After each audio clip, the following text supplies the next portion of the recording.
Hey, what's up, Squatch Ranger YouTube Channel? Squatch Ranger here, coming at you again. Recently, I've been requested to re-release the footage of our Stinchcomb hike back in 2019. I had it up on video. I had the video uploaded on YouTube. The video is actually called the Stinchcomb Kayak Cruise Revamped. Long story short, we were supposed to go kayaking back in 2019, excuse me. And the weather was rainy, it was cold. Most of the team did not want to go kayaking, so a few of us members still wanted to do something. So we revamped our plan and went on a hike in rainy, kind of colder conditions, like in the 40s or something like that. It was March of 2019. Now, if you look right here, I'm looking at a BFRO report. It says report number 69006. It was a Class A sighting, and it was at the Stinchcomb Wildlife Refuge. Now, what's very interesting about this BFRO report is that this happened 2 days after our Stinchcomb Kayak Cruise Revamped video, 2 days after we were there. And we filmed, we investigated, we found a trackway that was somewhere between 1/4 of a mile long to half a mile long. There was both left and right footprints. We have great video footage of it. That's kind of why it was requested to go back up on YouTube. So that's why I'm here.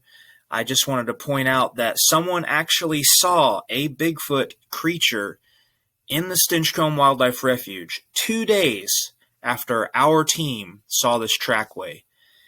It may or may not be related, but with someone seeing something, this was someone just walking their dog. That's a kind of a common thing. Dog walkers like to go use the trail, the perimeter road at the Stinchcomb Wildlife Refuge. So that's what happened, and they got to the very, very back side of the park, the very north side of the park, and they saw a Bigfoot-type creature in the tree cut, or the power line cut. And we were back there 2 days before there, and we were actually walking around in the power line cut, right in that same exact area. So it's very interesting that this report came out. And I actually wrote into the BFRO. I emailed them, and that's in the follow-up BFRO report. It's all the way down here at the bottom. You can actually read my email. This is what I emailed them. After I read this report back of July 29th, 2021, I read the report, and I was like, oh my gosh, we were just there, like the same exact time. So I wrote in this email. You can go to the BFRO website and to this report number. You can read the email for yourself. But I did write into them, and 3 hours later, on July 29th, only 3 hours later, my email was posted and attached to this report.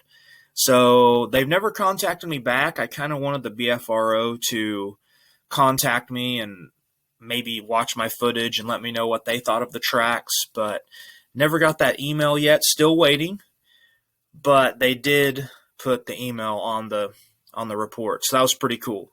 So anyway, without any further ado, here is the re-release of the Stinchcomb Kayak Cruise Revamped. Enjoy, guys.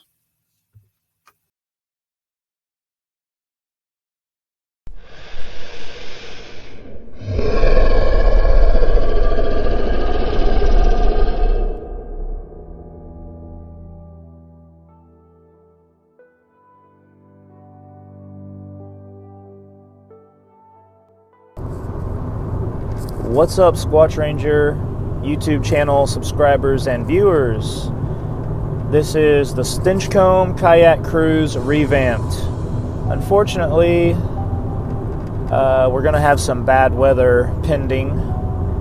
Some bad weather might move in today, so we revamped the plan. We are going to go on a hike in the Stinchcomb Wildlife Refuge today and look for Sasquatch evidence, look for tracks, you know, whatever we find. going to go on a little outing with the North Canadian River Project. That is a Bigfoot group in the Oklahoma City and El Reno area of Oklahoma. And I'm going to join forces with them. They are also partners with the Native Oklahoma Bigfoot Research Organization. So anyway, we're going to have a little outing today, see what we can find. The forecast is supposed to be, somewhere around 46 degrees today is probably the high. Going to have probably north winds of 10 to 15 miles an hour. And we will have showers sprinkled throughout the day. So anyway, not the best weather, but we are so dedicated and we didn't want to just completely cancel our event that we revamped it, and we're going to go on a hike, and we're still going to go. So we're going to make this happen. I will show you more clips from the trip as we go. Okay, well, our original plan was to kayak the river, but it's about 40 degrees with rain and thunderstorms on the way, so we've adjusted our plans. And so here with Jody Blaylock and Ryan White on the camera, and we are going to go ahead and hike, do some hiking on the trails on the east side of the refuge here, see what we can find today. Looks like we've pretty much got the place to ourselves, so that could be good. And then we're going to look for a geocache that Ryan located online that has a theme of Bigfoot. So we're going to look for that treasure box. And this area has had several reported sightings over the years. And one of our members, Jim McDonald, had a good sighting here a few years ago. It was actually featured on Finding Bigfoot, the Oklahoma City episode. So we're kind of excited. It's unusual weather today, but that could be in our favor. So we're looking forward to hitting the trail.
What's interesting is how deep they are. You can see some toes, outline of toes on this print. You see lots of canine tracks and boot tracks over here in the mud that are much fresher. These have been here a while. But what's interesting is how deep they are compared to these. It's definitely a bare foot.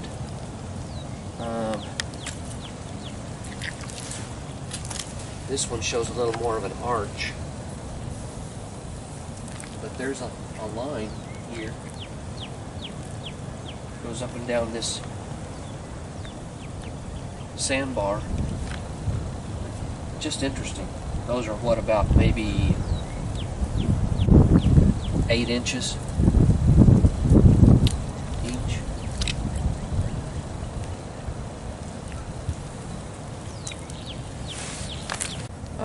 A week or so ago, so it could have been some kids out here playing on a warm day, but walking barefoot. But yeah, it's just interesting. you don't see much of an arch except for this one print here.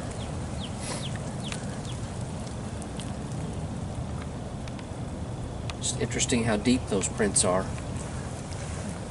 Yeah.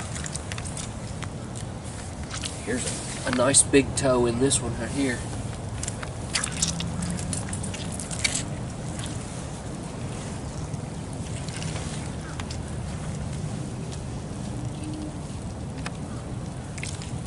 We were just looking at how deep these prints are, and you know, I was saying I'm 165 pounds with a size 10 boot next to this one, and pressing down, that's as deep as I can get. Ryan tried it, he's 225, and didn't get much deeper than that. Jody's got a size 7.5 shoe, and next to that print. So, yeah. Look how much wider that foot is than mine. That's true. It is. I was barefoot. It's got a wide, yeah.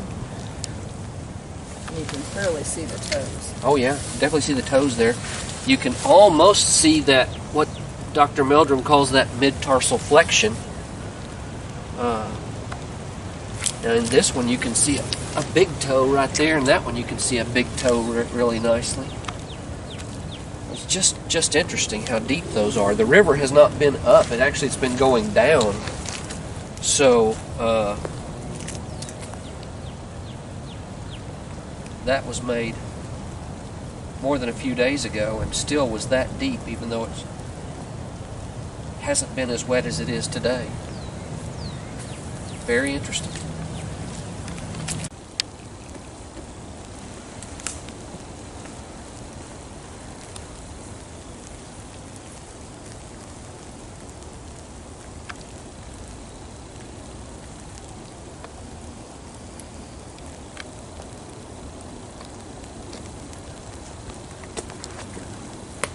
What do you think, Evans? Well, of course, there's enough deadfall around here that, you know, people could easily pick up and make a lean-to here with these branches. All of these are broken. They're not sawed. There's no saw marks or anything. But I don't think any of them are too heavy for people to move. But it could be a hunting blind for something. I don't know. I was just checking to see if maybe there was some strands of hair or something that could be found on these pieces of bark. But it's definitely tall enough for something fairly tall to fit in here. And we've seen just hundreds of deer tracks up and down this trail. So it could be a good ambush point.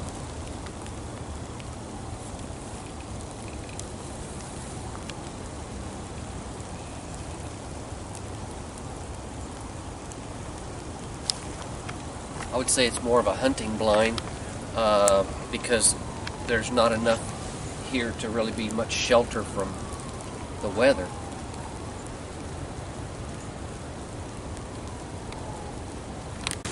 Okay, Evans has found a trackway of bear footprints. Barefoot. Now, these could be kids out in the middle of Stinchcomb here, walking in the mud barefoot, and they're walking straight up in the mud barefoot. I think this was the first track he found right here, and you can see the toes. Now, one thing that my theory is, it's kind of amazing. We're on the edge of the Stinchcomb property, and right over there is a house, and there is kids' playground equipment, and those kids could easily come over here and walk through the mud. Okay, Evans, what'd you find here? Well, it's definitely a footprint. You can see the toes. Interesting, instead of an arch, you see this mid-tarsal flexion here. And look how deep the print is. And then there's one, the next one with the mid-tarsal, and the next one with the mid-tarsal. It's like a right, left, right. Yes.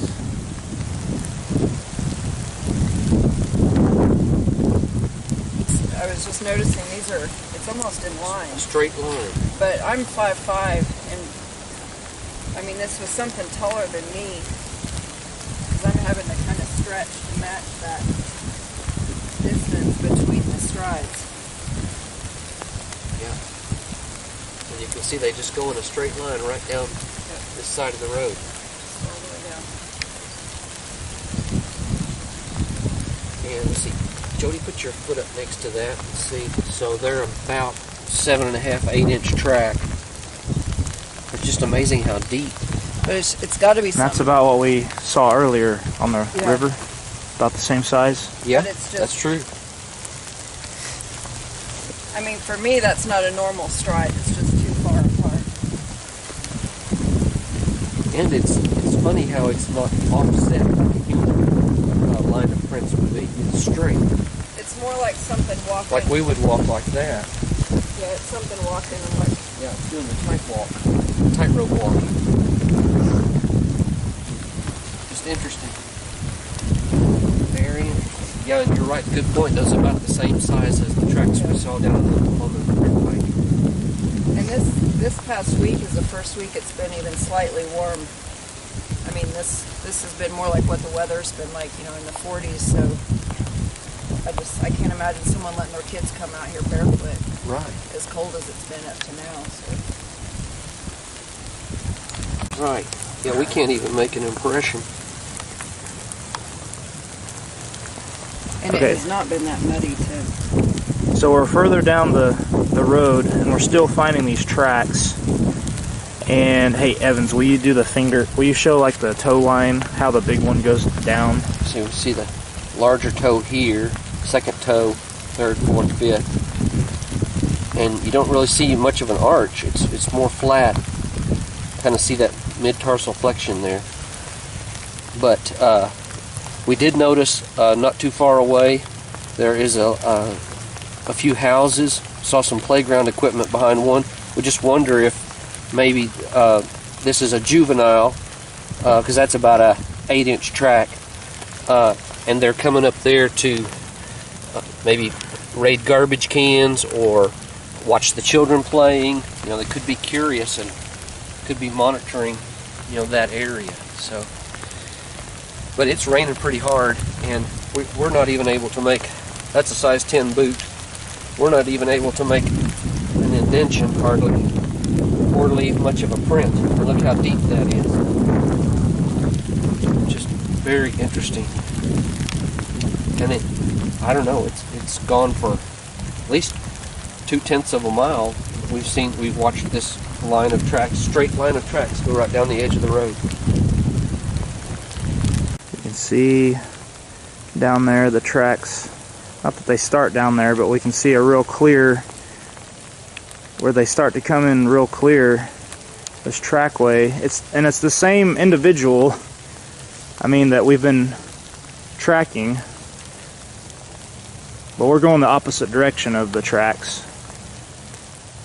But we've been seeing these tracks. I mean, look how deep this one is and clear. You can definitely see toes. And I mean, it just keeps going on and on from the direction we've been walking from. You can see the trackway. See these strides. We just keep finding them.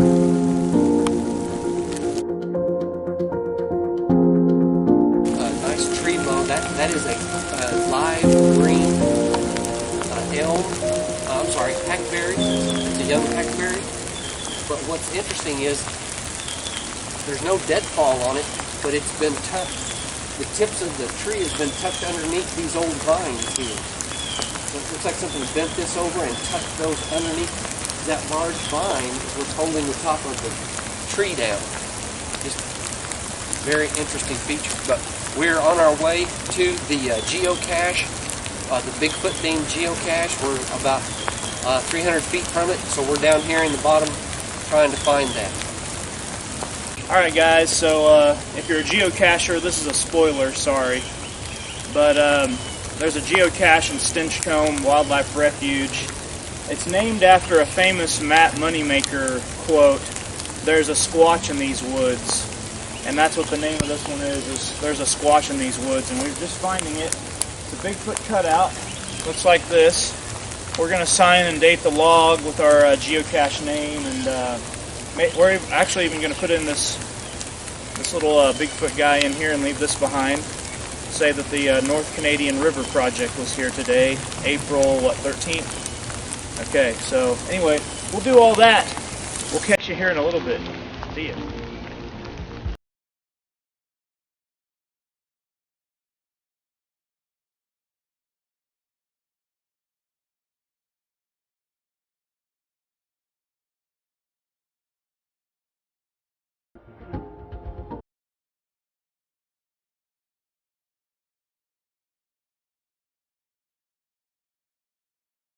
Okay guys, we just found the geocache. We actually made our own logbook, and we signed it, and we left like a couple goodies. Anyway, we've started wandering away from the geocache, and we're way far away from where we first started seeing these tracks of this, I guess, what, 7 or 8 inch print. Yep. And now we're finding more of them. I mean, we are far away from where we first saw it.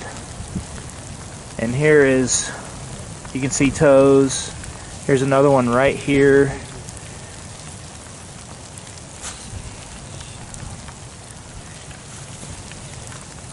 Evans is gonna put his ruler down so we can get a little bit better estimate. Wow. Well, that may be larger than we thought. Yeah. Maybe 10.5 to 11 inches. Yeah. Yeah, we're thinking it's more like 10.5, 11 inch track. So we're a little off on our estimate there. And what is weird is we're seeing this mid-tarsal flexion in every print. There's a hump in the middle. It's just really, really interesting. So I was just making the point that at first I was thinking these kids, it was really close to that house. They're running over here to this roadway and they're playing around because it was close to the house. But now we are far away from the house. I mean, I don't even know if you can see where we've come from. There's a, what did you say that was, Evans? I think it's a well house. Okay, there's a well house right there. We just came around a bend where the well house is. And I mean, I would say we're at least half a mile from where the houses were. And I'm just thinking kids won't be barefoot this far away from home. Now in the area that we're in now. So yeah, we're still along the eastern side of the refuge, the boundary road.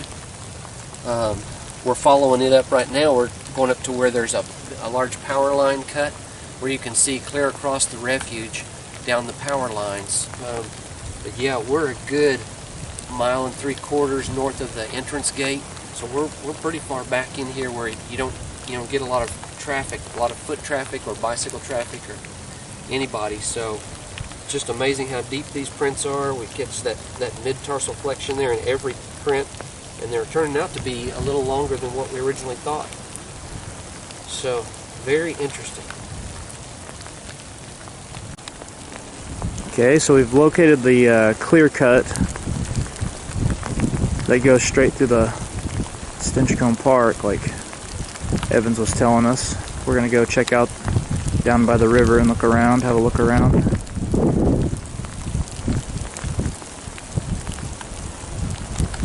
do you think? We think we just heard a wood back this direction. So we're walking back to our vehicles and we're just having a conversation, and boom, wood. I'm gonna do one back.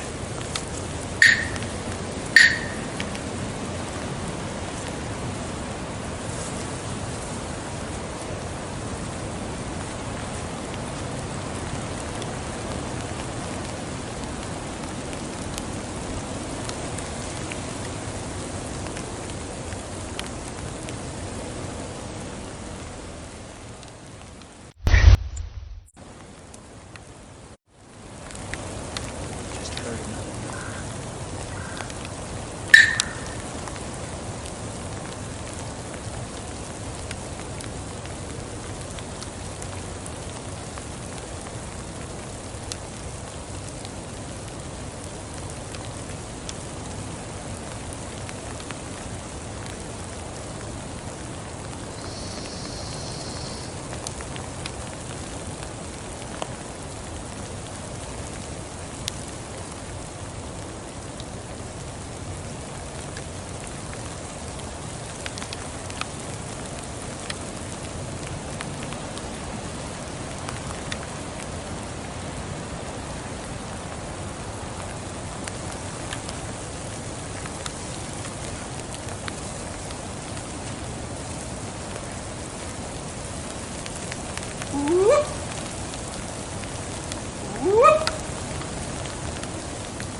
That was a definite strong wood knock when we walked by.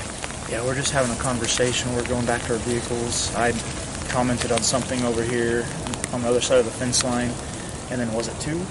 Was it One strong knock, and then when you knocked back, then there was another knock. Yes. So what we're going to do is we're going to go back on the camera footage, see if we actually got that response, and if I need to, I'll try to blow up the wave file. Not blow it up, but make it bigger, see if we actually got it caught on camera. So we'll try that. I'm not going to promise anything, but we will try. Anyway, we did hear some wood knocks. I think it was back that way. So we're just walking back to our vehicles. We're walking down the road, and all of a sudden we come across this tree just laying right here in the middle of the road. Evans? Yeah, if you look back here off to the side, it's where a trail goes in, but you can see where several branches have been broken off of that dead cedar back there, and it's not like it was the top that was pushed out here. It was a long branch that something had to toss out here or lay out here, and it's just weird. It's just right here all by itself. Yeah, like why?